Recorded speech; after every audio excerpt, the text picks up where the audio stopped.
If you work as a manufacturing facilities engineer, installing a new piece of equipment can be as complex as the machinery itself.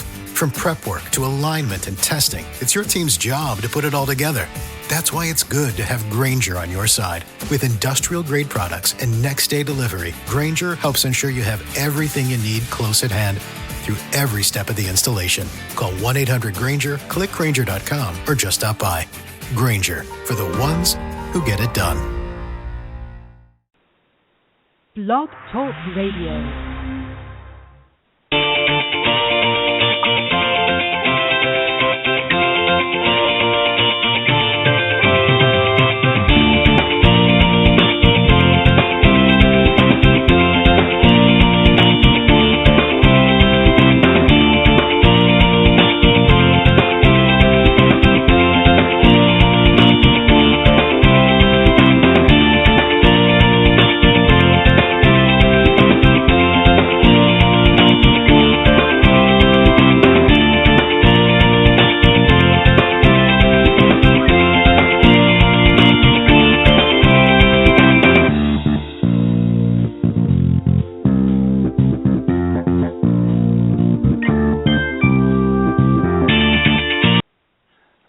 Good morning, everybody, and welcome to the Women of Golf. I'm your host, Ted Odorico, and right alongside every Tuesday morning, of course, is none other than Legends Tour player and LPGA Professional Cindy Miller. Good morning, Cindy. Good morning, Ted. How are you doing? I'm doing great. How are you? I'm doing well, as always. We've got a great show for you this morning, and I'm going to tell everybody just a little bit about that, and then you and I are going to have a great discussion before our guest comes on. Cathy Schmidt, of course, is going to be coming on here in about a half an hour, and but I'm going to tell you a little bit about how to tune into the program, and if you want to call in, you're welcome to do that as well, and I'll give you all the details. So here we go. As I said, we're live every Tuesday mornings from 9 to 10 a.m. Eastern Time. Best way to find us is go to blogtalkradio.com, and up in the search key, type Women of Golf, and that'll take you to the main page.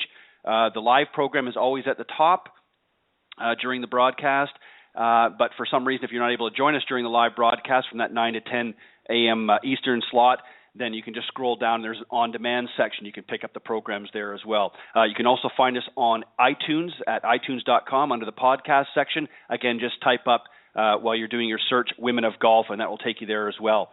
Always would love to hear from you if you want to call into the program at area code 347-945-5855.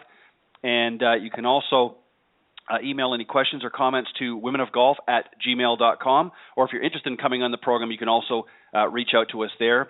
But also, you can reach Cindy at cindymillergolf.com. If you're interested in being a guest on the show, we would love to have you on here and talk, of course, about this great game that we all love.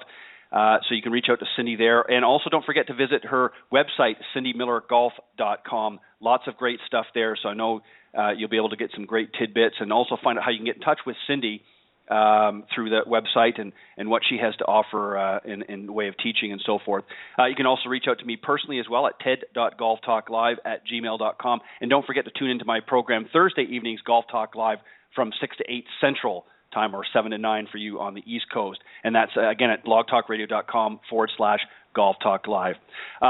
We got a great show for you this morning. As I mentioned, Cathy Schmidt is going to be joining us. She's an LPGA Class A professional, as well as many other accolades under her belt, and we'll talk about those in a little bit. But first, Cindy, I thought we'd do something kind of interesting. For what most people don't realize, of course, you're a phenomenal teacher. You also have played not only on the LPGA, but you play as well on the Legends Tour. But you were also a contestant on Big Break. So I wanted to ask you some questions about that, if that's all right. I would love to talk about the Big Break.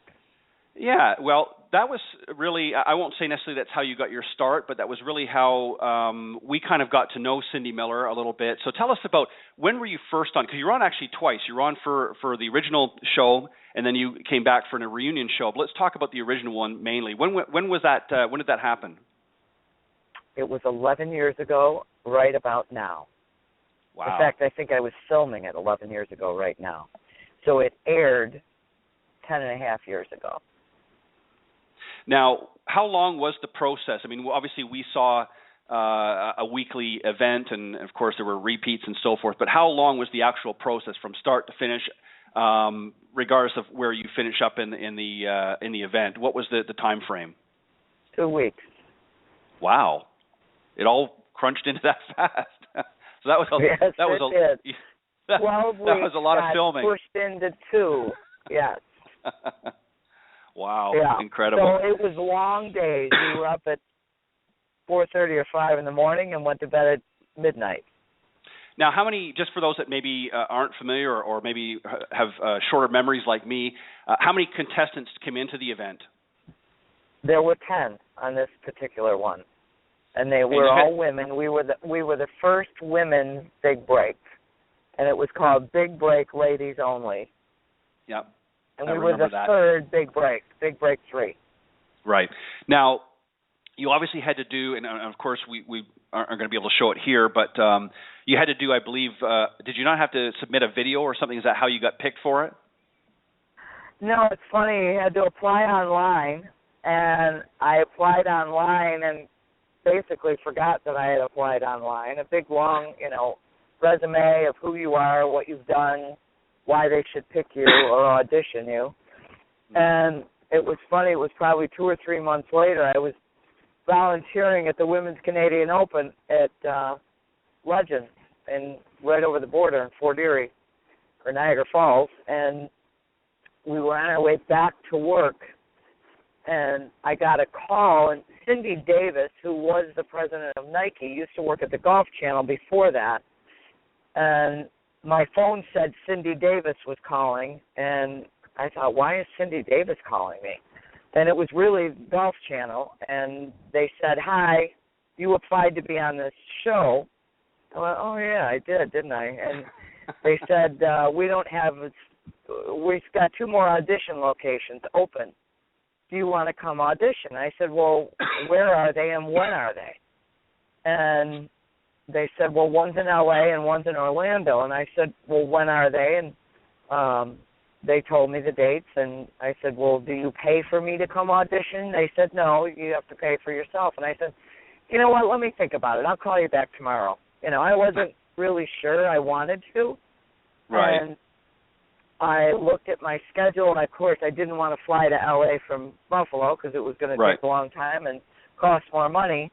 And it ended up the day of the audition, I didn't have to work, and I got a round-trip ticket for $200, and I could stay at my brother's house. Right. So I'm like, well, I got nothing to lose. I got to go do this. So yeah, I did. It will, and obviously we won't give all the details at this point, but obviously it was a trip well worth taking. Let me ask you, Cindy, as far as going into once you went through the audition and were selected to be part of that group, what, if anything, did your mindset change? How did you prepare mentally going into this particular, I guess you would call it really an event? Well, let me first explain why I bothered to apply. Because I was sitting at my computer and I got an email from the Golf Channel. That's the only reason I knew about it. And it said they were going to have a show, Big Break Ladies Only. And so I read the email, and, of course, you're contemplating, and you've got the ruminating in your mind going back and forth, little voices. I said, oh, that'd be cool, because I saw the first big break. I never saw a second big break, but I saw the first.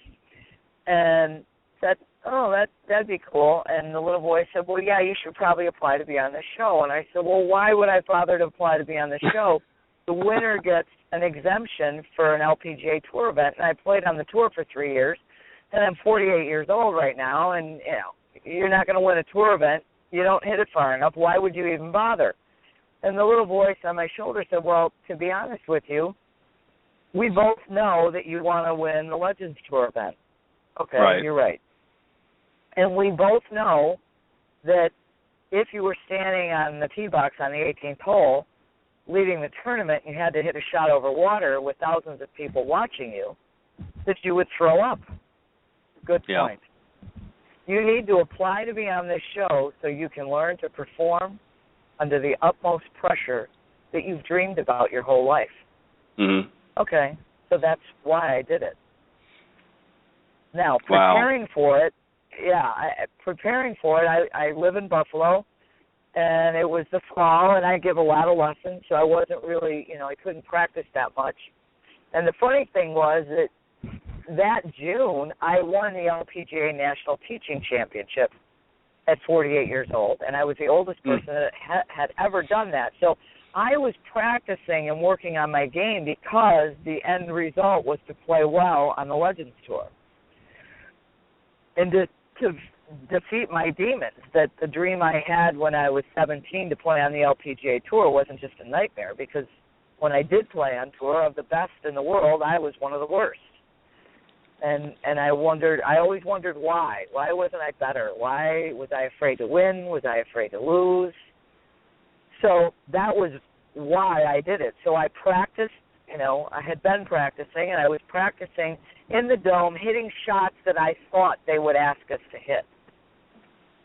And when I went there, I the minute I walked in the room, I was sizing up the competition. They introduced us all one at a time for the filming of the series. Right. And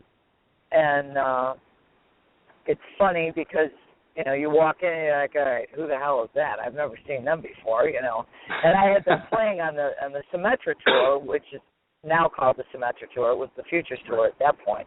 Thinking, I don't know who she is. She's not that good. I can beat her.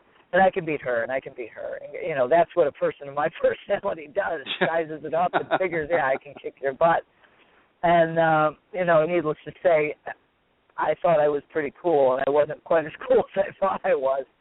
But it's funny, for those of our listeners that have never seen Big Break 3 Ladies Only, if you email me, I'll send you the link that you can watch it live on golfchannel.com. They have the whole series that you can watch online, which is pretty cool. So my email is cindy@cindymillergolf.com if you want to be able to watch the series. So it was great. Yeah, and I suggest that you do, because it is always fun. Now, where did you rank? Because I'm going to actually have to watch it again because I can't remember all the stuff that happened. But where did you rank as far as age-wise amongst some of the other women that participated? It was all women. Were most of them a little bit younger, a lot younger, or oh my kind God, of a mix? A lot younger. I was a token old fart. No, come on. I was, and it was great. It was so much fun. So most of them were 20, 24. Right. Just graduated from college, playing on the Symetra Tour. There was Debbie Dahmer was 40, so I was older than her by 8 years. But then from her, it went down to 25. Wow. Yeah. Yeah. So yeah. it was fun. So you were definitely, I guess you could be considered the mentor of the group in a sense, because you certainly had the most chops, if you will, and you are a very aggressive type personality. You go after really what you want, and that's good. I think that's what you have to be a good player. And to be honest, Cindy, I know that all kidding aside, I know in some ways you're not kidding when you say this, but really. You're a lot better than you give yourself credit for. And I think sometimes we're always harder on ourselves. And, everybody has different, challenges or demons that they have to get over. And this is really, what we are really trying to do with the program is to help people out there, some of the ladies particularly, that struggle with their game, that maybe, lack a little bit of confidence. We want to show you that even at a level such as yours, that's something that you even struggle with from time to time, correct? Absolutely. Everybody does. And if people tell you that they don't struggle with their own demons, they're lying to you. Everyone gets nervous. Everyone tends to try too hard. Some people are too dominant and go for things that they shouldn't go for. Other people lay up too much in fear of screwing up. That everybody has their own demons. It's funny. We did the Own Your Game series, and we're going to do it again in the beginning of next year. Yeah. One of the things that I learned in the Golf Psych personality profile, there's 8 traits of great champions, and when I took the assessment, I had 7 of the 8 traits, and the 8th trade, I was only one square away because I was a little too dominant. And John Stabler and Deborah Graham from Golf Psych told me, you rank naturally better than 99% of the tour players that play on tour right now, which absolutely shocked me. But wow. It's amazing. When I went for the training, he showed me anonymously other tour players who have won major championships, their personality profile, and they were nowhere near me and have accomplished 1,000 times more than I've ever accomplished. So everyone is failed, and everyone can learn to win. Right, and that's so true. I mean, you learn really from your failures, and I think that's where you learn most of your life lessons going along through this journey, if you will. I think a lot of people, try to think that they can, navigate their way in through charm and everything else. But the truth of the matter is, sometimes the further that you fall down, quite often the higher you can raise yourself back up if you learn from the mistakes that you've made along the way. Let me ask you, Cindy, just to continue on here, how did you handle the pressure? You talked about in the beginning here, you talked about how you wanted to see, how you could handle pressure. That was one of the reasons that navigated you towards going in big break. How did you handle the pressure? It's funny because I had read so many books and, tried to learn how to perform better and practiced and gone to seek advice and lessons from, different. I went to Lynn and Pia. I went to, I bought the Freeze Framer. I've been certified in personality and behavior style and all this stuff. And what I learned was you have to focus on the present, and you can only control what you do in the present moment.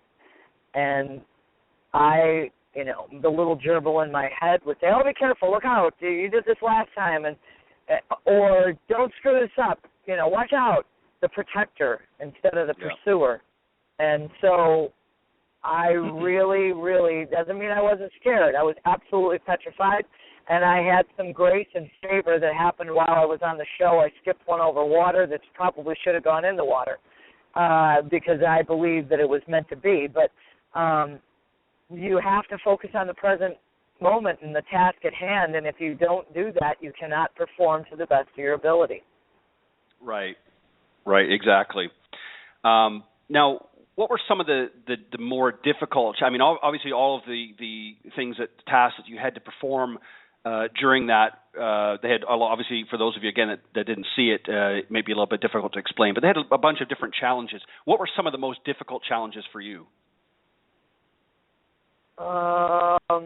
The long drive, without a doubt, because I don't hit it far.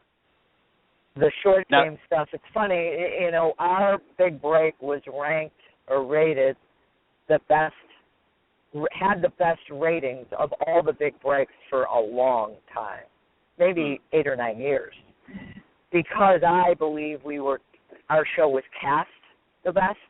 We had normal people. We didn't have all Symetra Tour players. We had the token old lady, and we had the person who just started playing 3 years ago, and we had, we just had a mixture of great different personalities, I guess you would say. Right. So I won more elimination challenges than anyone and got nothing for them. We got no prizes unless you won, which was really sad because now they're getting $5,000 for it. I'm like, wait. So being a pioneer is good, but it's also painful after the fact. Right. Yeah, I almost want a do-over, don't you? Yeah, I do. Bring it. Let's go. Just get some of the prizes. Did you stick, during your time there at Big Break? Did you stick to your play or game plan, if you will, with whatever plan that was that you went into it with? Did you sort of stick to that, or did you have to kind of make adjustments as you went along? I had to stick with it. It was the only game I had. And it's funny because when you watch people under pressure, you can see what's going on very clearly in their head by their body language. Right. And all I kept saying is, just sit back, shut up, pay attention to the task at hand, do what you need to do to accomplish the task, and things should work out just fine here. Until they did the long drive contest. Now, let me ask you, and I'm sure if I know you, Cindy, you've got a very good memory, so you'll probably remember everybody, but if not, that's fine. Is there anyone out of the group of 10 ladies that participated that, after, maybe a few sessions, if you will, that really impressed you, that you thought, wow, this young lady is going to go far? And obviously, exclude yourself out of this because that would be a little bit biased. But just of the other 9, let's say, was there anybody that when you saw them hit or saw them perform that you thought, wow, this person's got it together? There were quite a few. Anyone that stuck out? Yeah, Lizzie Utoff was good. Jan Dowling, who happens to now be the coach at Michigan, the head women's golf coach at Michigan. Pam Crickler, who is now Pam Garrity, she hit it so far. She was like a bull in a china shop. She was 6 foot something. She played lacrosse at Dartmouth. And it was just like, whoa, what a powerhouse. And I must tell you, Danielle and me, who ended up winning the show, I nicknamed, everybody got a nickname, and I nicknamed her Barbie Doll. But trust me, she could hit the ball. And she was really pretty good. And those people ended up being in the last 5. Wow. Along with me. Yeah, I mean, you can tell when somebody can hit it and right. has had experience and has performed under pressure. So it's funny, everybody's afraid to go put themselves out on the line. But you've got to put yourself out on the line and blow it to learn how not to blow it. Yeah. You've got to go fail to win. So the sooner you go perform, choke your guts out, have a meltdown, bawl your eyes out, screw it up, yay, let's move on. Right. And that's what I mean, when I said earlier, when you sort of perform your worst, that's really the best life lesson that you can have, because then you can learn. You can, there's a lot of people that have gone through that you'll see that just seems like, gosh, everything goes their way. They're winning all the time, and that they seem to handle, when that time does, because everybody has, I don't care how good you think you are. I mean, obviously the most notable in current times is Tiger Woods. I mean, who was, on top of the world, and then all of a sudden, can't really put 4 good rounds together for a long time, and now he's, starting to move back. But that just goes to show you, sometimes when you're on top like that and you haven't really had a lot of failures early on in your career, it can be very almost devastating when suddenly the carpet comes out from underneath you. Let me ask you just a final question, really, towards the big break. What do you think you took away from that experience? What were some of the things that you really took away that has helped propel you to where you are now? Courage, belief,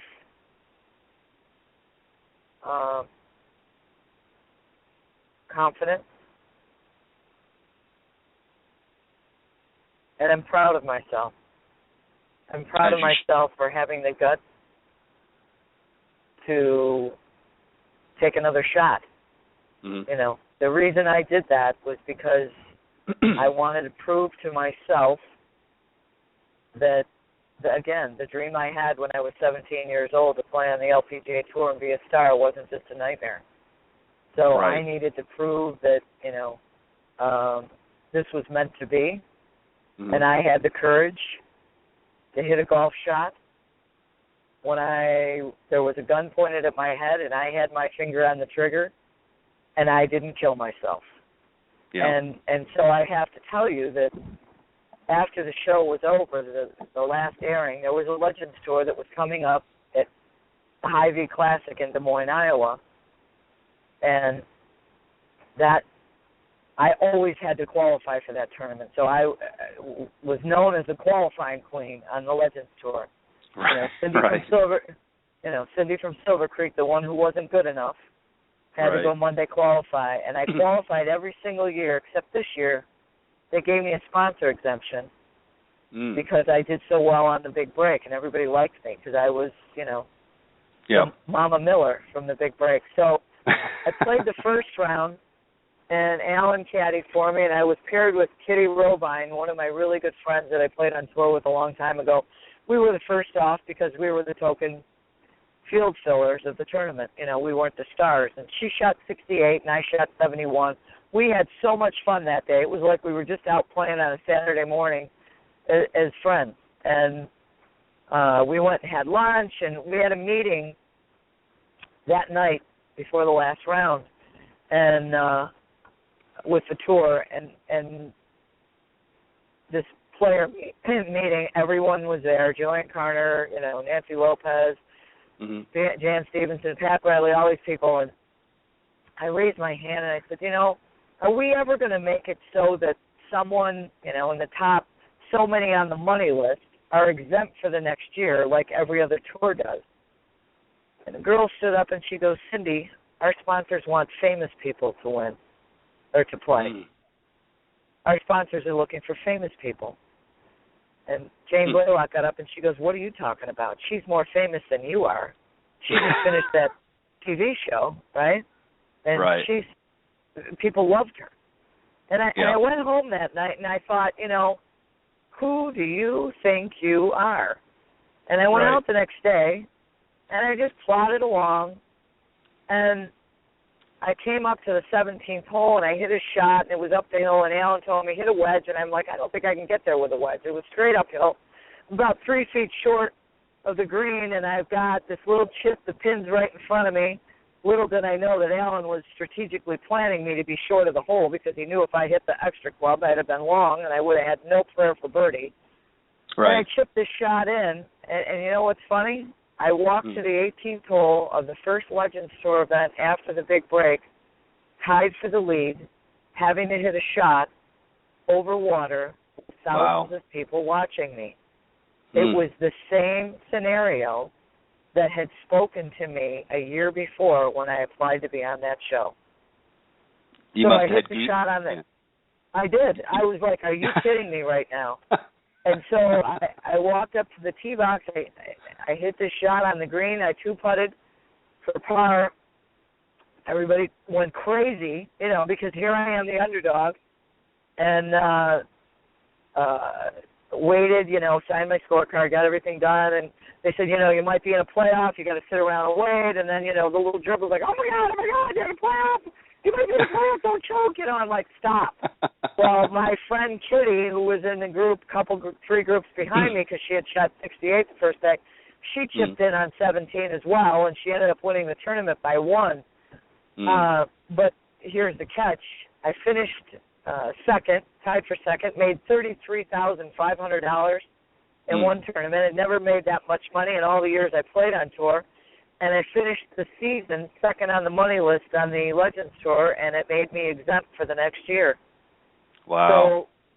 So I must tell you, you know, figure out what you're looking for, have the courage to look in the mirror and plant a seed and start pursuing it. Yeah. Because there's no telling how good this could get. Right, and I think, you know, Cindy, it really boils down to this. You're never going to know if you don't try. And even if you happen to fail and don't, you know, don't make it to the level that you want, and I'm not talking about you specifically, but I'm saying to generally to the people tuning into the program, you know, the fact if you don't at least try and give it your best, you're always going to, and I know this is kind of an old adage, but you're going to look back on life with regret and say, gosh, I wish I had done that, or, you know, I should have maybe gone for this. And, you know, win, lose, or draw, and you can always look back now and say, you know what, I may not have been, you know, in some people's eyes, the superstar that I maybe wanted to be, but you've done a lot of great things along the way with the career that you certainly can be proud of, and you've helped a lot of people. And you are, and I can attest to this just from many of the people that we've not only had on the show, but just people that I've talked with. You are certainly loved in this profession by many, many people. And, you know, I know that you're going to continue to do some great things. So all of the accolades that you get up this far and in the future are well earned. Well, thank you. That's very nice of you. You've got to give back and be grateful. And you know what? Just be aware of missed opportunities. You know, right. if I do this or I don't do this, will I be sorry? Yep. Exactly. And on that note, Cindy, I see that Cathy is ready. So let me just do a quick intro, and then I'll let you start off with some questions for our guest today. As I mentioned earlier in the program, Cathy Schmidt is the guest this morning, and she's an LPGA professional, and owner and operator of the Golf Boot Camp, a golf school that she started in 1994. She's played the Futures Tour, which Cindy had mentioned is now, of course, the Symetra Tour, for 4 years. She then became the first X-Tour player to earn her master's level with the golfing machine, along with becoming an LPGA Class A, and we'll talk about that during the conversation. She's also the director of golf for, and I'm hoping I'm pronouncing this right, Terracea Bay Golf Course. She has been a pro player and teaching golf lessons for over 25 years. She then requalified for the Symetra Tour, as I mentioned, at age 51 in 2011. She's certified with the Impact Zone Golf, taught alongside some of the great Bobby Clampett at his private schools, and she's also worked directly with Lynn Blake, who many know in the golf profession, and became a master certified instructor for Lynn Blake, Alignment Golf.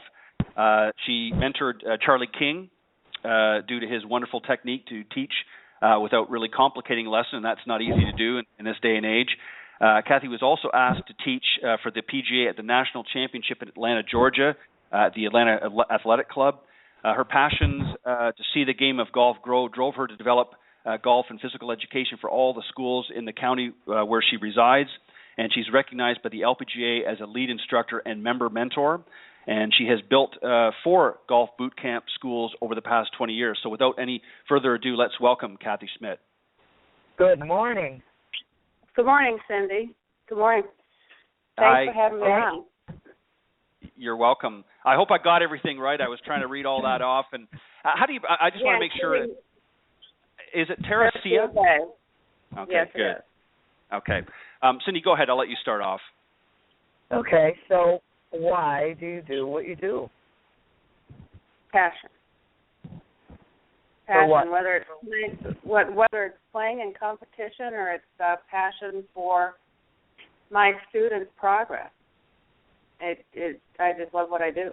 I'm really grateful that I paid attention to all those signs along the way to continue to stay with golf and pursue it. I didn't know I'd become a teacher until my first tour experience on the Futures didn't quite pan out the way I had hoped it would, and it was time to move back home to Maui. And as an amateur, I knew I couldn't afford to play golf, so I had to go back a pro, which motivated me to get my Class A. And in the process of the 4 years of achieving that Class A, I found a new passion, which was teaching, and success, which kept me on the mainland. So I never got back to Maui. And how long ago was that? Oh, boy. I started my Class A in 1990,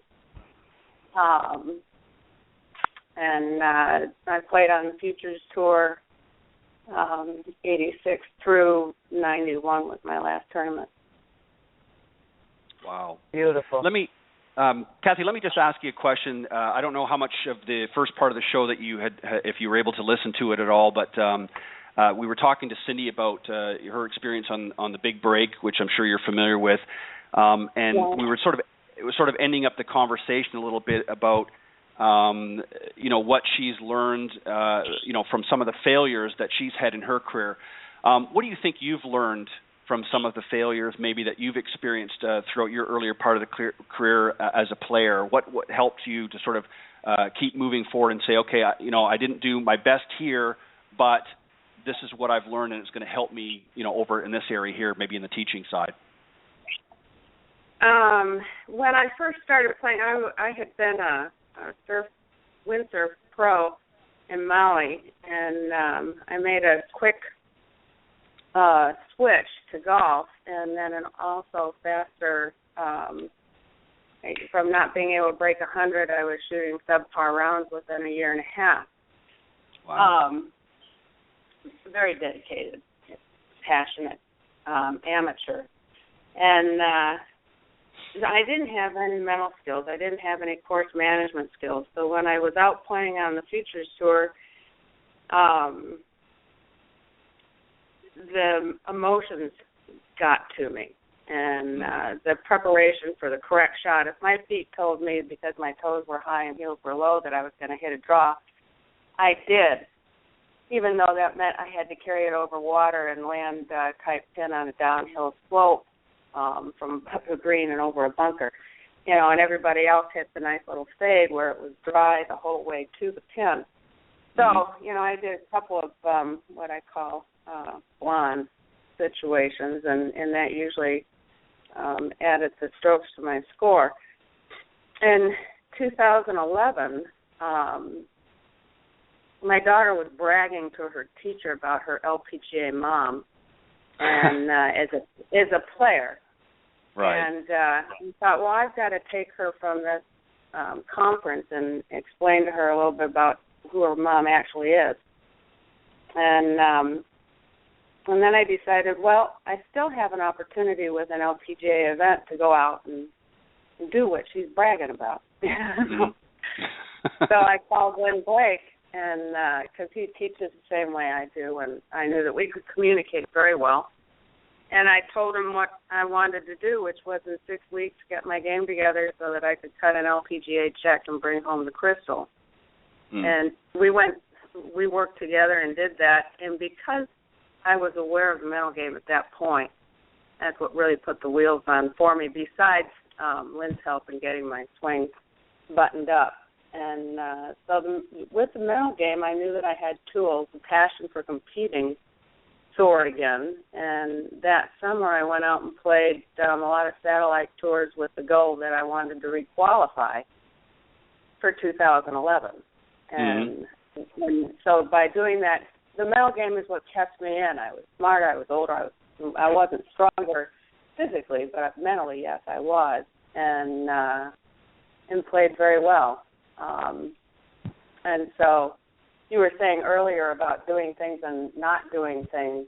The motivation was I didn't want to go to my grave with my first tour experience. Now I'm happy with what I've accomplished. Right. Well said. The mental game. Just being, the swing is, who said it? Bobby Jones. The golf is played on a 6-inch course between the ears. And once you do understand your mechanics for your swing and it's an automatic motion, then it is all mental. So. Do you think, on that note, and I think you've pretty much answered it, but just sort of a follow-up, do you think then, because you see a lot of these, especially these younger players, are just fanatical about getting their swings just looking perfect and feeling perfect, do you think that a player in today's game can win with maybe a less than perfect golf swing but very strong mentally, or the other way around, a well-tuned golf game but maybe not as strong mentally? Who do you think is going to have the advantage?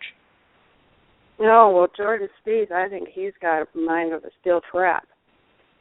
As far as mental, I think that he's probably 100% are there. And Jordan says he's going to work on distance before next season. So he's got some fault. He's got bent left elbow at impact. It's not that his leverage shortens from the left heel to the elbow at that point. But, so, I definitely think that you don't have to have a pitch-perfect swing to be able to play at the highest of levels. Yeah, and I think we've seen that. And even with Tiger, as I mentioned earlier, Tiger, when he first was coming out, a lot of people, of course, as they all do, they sort of pick apart this area of the swing and that area of the swing.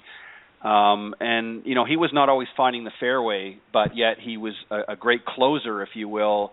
He had a phenomenal short game and obviously was a stellar putter, and he was able to, after some of those errant tee shots, he was able to recover very well, and I think that's why he won so much, is because his mental game was so strong.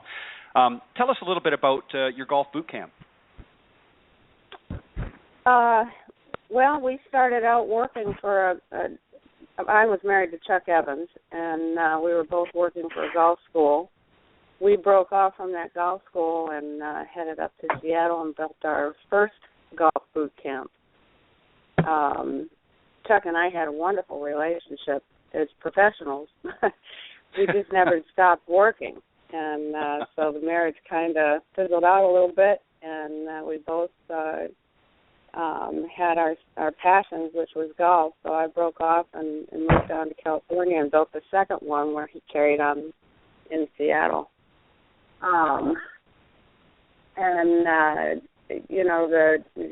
The blueprint for the school, Lynn Blake built, and he sold it to the owner of the school. It was called Bill Skelly School of Golf when Chuck and I both worked for it. Mm-hmm. And it's golfing machine in lay terms, thank God. That's how I was introduced to the golfing machine. If somebody had handed me the yellow book immediately, I probably would have turned my back and had not become a successful teacher. So the golf boot camp has fluctuated in sizes. It's right now a one-man show, just me, so I've only got schools of 4. Right. Or less. I do private schools as well, and I tailor them to the group. So, but we try to cover everything. Since you mentioned, my next question was going to be, I was reading on your website here the last little bit, and there was a caption, if you will. It said, "The golf mechanics begin and ends here with the golfing machine." Tell us a little bit about the golfing machine and how and what you've derived from that knowledge. The golfing machine includes everybody's swing out there. There's 24 total components from the time that you take hold of the club until the time you're at rest at the finish. And those components are cataloged, and and everybody's unique, and so they put in their own signature to the components, their style. And we take you just look at the components and you can see which do and don't fit. They kind of stand out like Dennis the Menace's colic. And there's variations for those components for everyone to make all 24 components cohesive. So that's the golfing machine in a nutshell. Wow. Right. Cindy? So I don't really want to get you on the golfing machine because Homer, in trying to simplify it, created his own language, and so most people don't really know the golfing machine because you do need an authorized instructor to help you get through it. Right.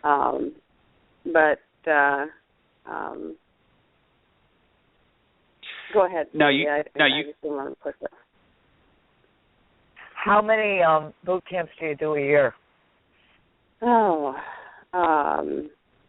Probably one a week through season, which is 8 months, and then off season, 1 or 2 a month down How here. Can people I find can't you believe if they want to? The internet, www.thegolfbootcamp.com, and YouTube, LPGA Cathy Schmidt. Perfect. Or 941-720-9080.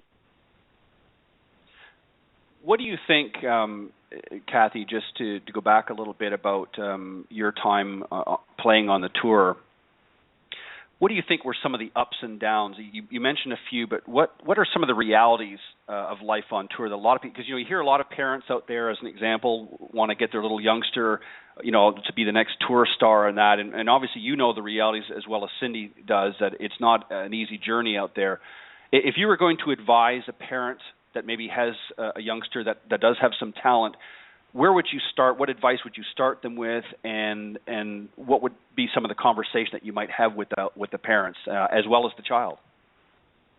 Well, my dad told all my sisters, I wish you'd be more like Cathy because she's out there in Hawaii getting paid to get a suntan on the beach. And when I told my dad that I was switching from surfing to golf, his comment was, I hope you have a lot of money. Yeah. Which I didn't. And so because of that, I basically had to carry my own bag. And I didn't have a pro with me, and the grind of being alone out there was a grind. As far as the tour itself and the support that the tour gave to the players and the camaraderie and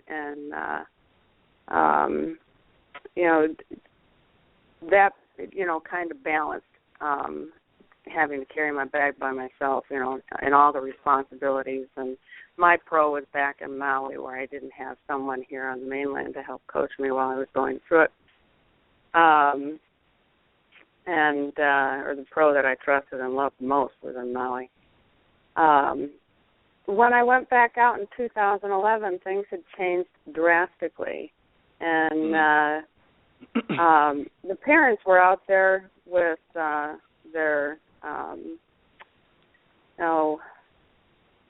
mobile home, and the entourage of coach, whether it was swing coach or mental coach or the caddies, so the girls had more than just, they weren't standing alone. They had a team with them, and it was very impressive, and it had grown tremendously since I had been out there. So, having a lot of money is one, and B, having support would be two. Right. Okay.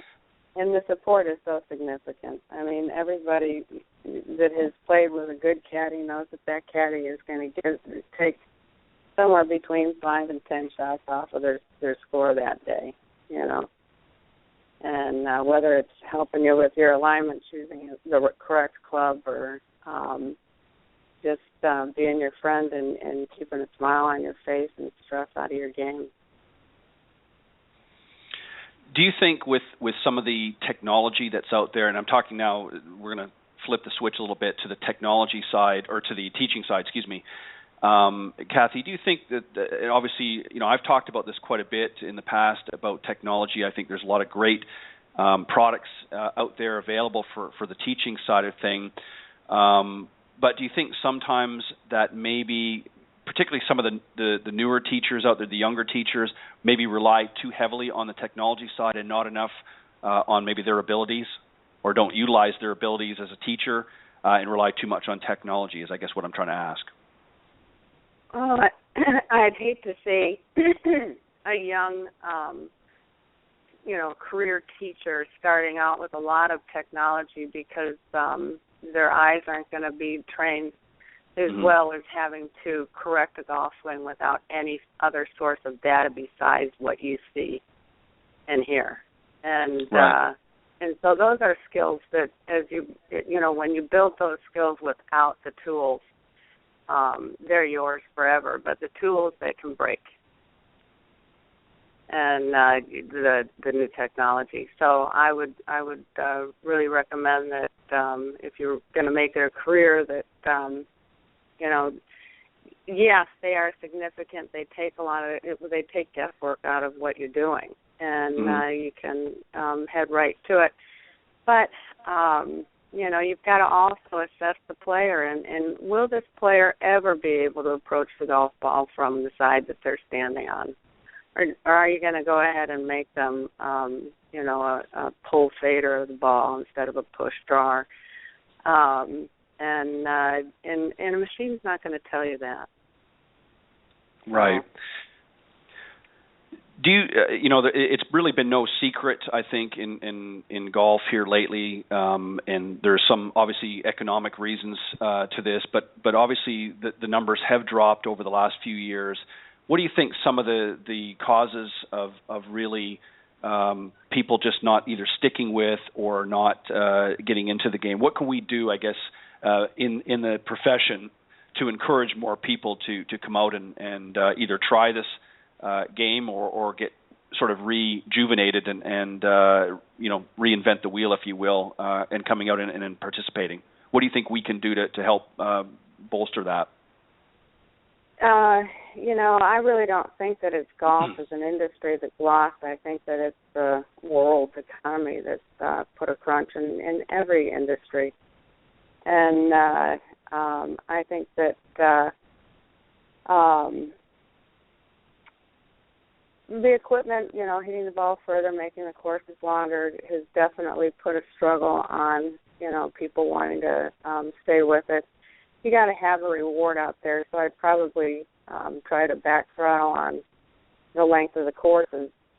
Every effort in its just significant growth for junior golf and coaching programs and fun. I think that probably one of the biggest sellers that's overlooked right now is league golf for kids, just like baseball, and getting a team together where you play that team and you alternate shots throughout the 9 holes so that every kid on the team gets to play and support that.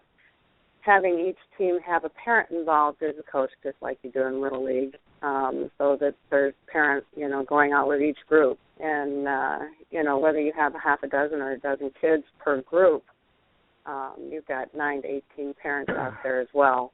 And plus, you'll have coaches, sub-coaches. And I think that, the kids really, they enjoy the sport. But when you're out there with juniors, kids just love to be with kids. And if you can group them like that and make them a team, I think it would really add strength, additional strength to the junior programs that are going on right now. Right. I think that's what the PGA Junior League is doing. They're having, teams play against each other. Okay. It hasn't grown enough. I tried to get that going down here and have not been able to, but then that's because I'm stretched a little thin as a one-man show. I hear you. I hear you. Yeah. Now, Cindy, I know that you obviously work with a lot of youngsters and a lot of juniors and that. Your thoughts on that? What are some other things that we can do you think to really get people re-energized into golf again? I mean, there's so many things drawing, especially the younger folks. There's so many things that are drawing for their or buying for their attention. You've got everything from computer games to you name it, and other sports and that. Is it a matter of getting golf into the school systems more, or extracurricular, as Cathy suggested, some of these other team competitions? What do you think, in your opinion, are ways that we can get more, especially the younger ones, interested in golf? I definitely think the school systems are great, and that would be amazing, so that you would expose the game to children that, probably would have never, ever been exposed to it before. I also think it needs to be more fun. I agree with Cathy that you need to allow all kids to play. But golf is a hard game. And when kids are used to having success quickly and easily at most other things, golf does not provide that.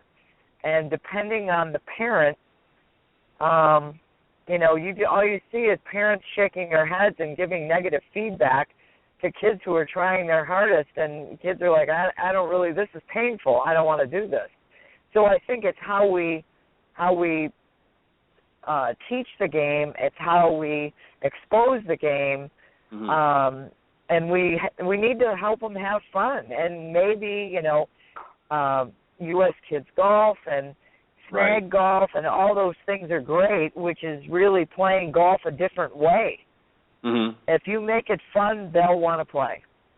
Right, and that's why I went with Birdie Ball when I went ahead and put golf into the school district down here in Manatee County, because the Birdie Ball itself, the spear is taller than the golf ball, so the equator of the ball is higher. And the kids immediately achieve success because the Birdie Ball flies instantly. And so it's rewarding from the get-go. There isn't any downtime with that. And having golf in the school was great. The teachers have to want to continue to keep it in their curriculum So that makes them work a little bit harder, pulling out the equipment. Birdie ball had a mat so that no fields would get torn up. You could also hit it in the gymnasium. Right. The birdie ball itself, when I introduced it to the school, I was in Manatee County High School, and the teachers were there in an in-service situation, listening to this, trying to decide whether they wanted to accept it. And there was a plate glass window in front of me, and so to get their attention, I hit the birdie ball into the plate glass window, which just bounced off because it's soft plastic. But it made a noise, and it woke the class up, and then I was able to go ahead and give them my tip. It's fairly safe. It's fairly safe. The only thing that the coach really has to do after that, I taught all the coaches how to teach simple LY program, but is keep the kids safe with the clubs, so that nobody walks into one or, and that's just basically with kids anywhere. Right.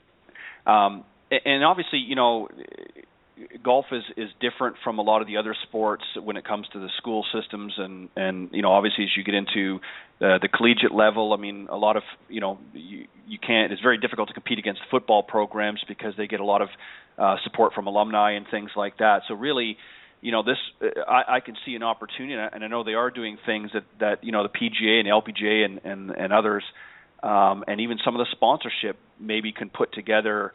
And even right. I hate to use this. Right. The license plate tags with all the different pictures on it supports that cause. And so we've got a golfer license plate tag, and all of the funds allocated to from that go to junior golf. And so I was able to get golf into the schools through the state of Florida funding it. Yeah, I mean, that's really, I think, what needs to happen. It almost and I hate to use this analogy because it's really a political term, but really almost a lobbying effect, really, by, not just the powers that be, but within the golf industry, but even parents need to. There's so many, as we all know, being in the profession, there are so many great life lessons that can be learned through playing golf. It's not just a matter of having fun and that. I mean, that's the number one thing. We want everyone to have fun, but there are so many, Cindy, as you alluded to for yourself, and Cathy, you as well, there are so many great life lessons that one can learn from trying to master golf, if you will. And we know, of course, we'll never master it, but, and it's just a shame that,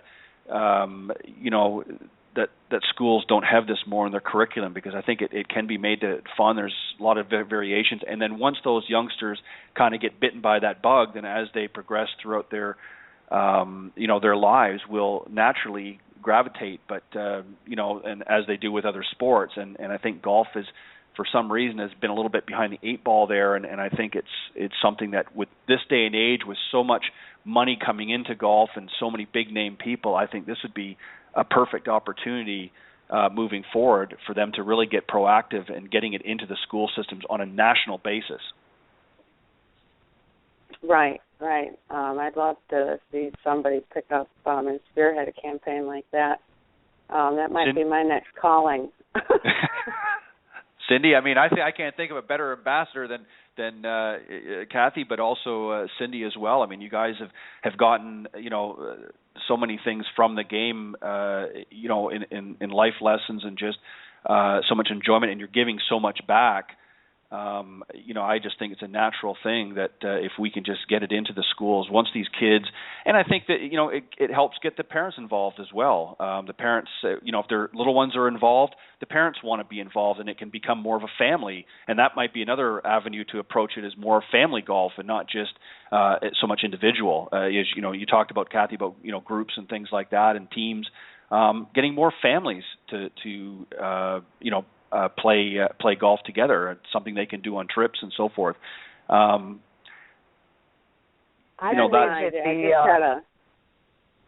go ahead, Cindy.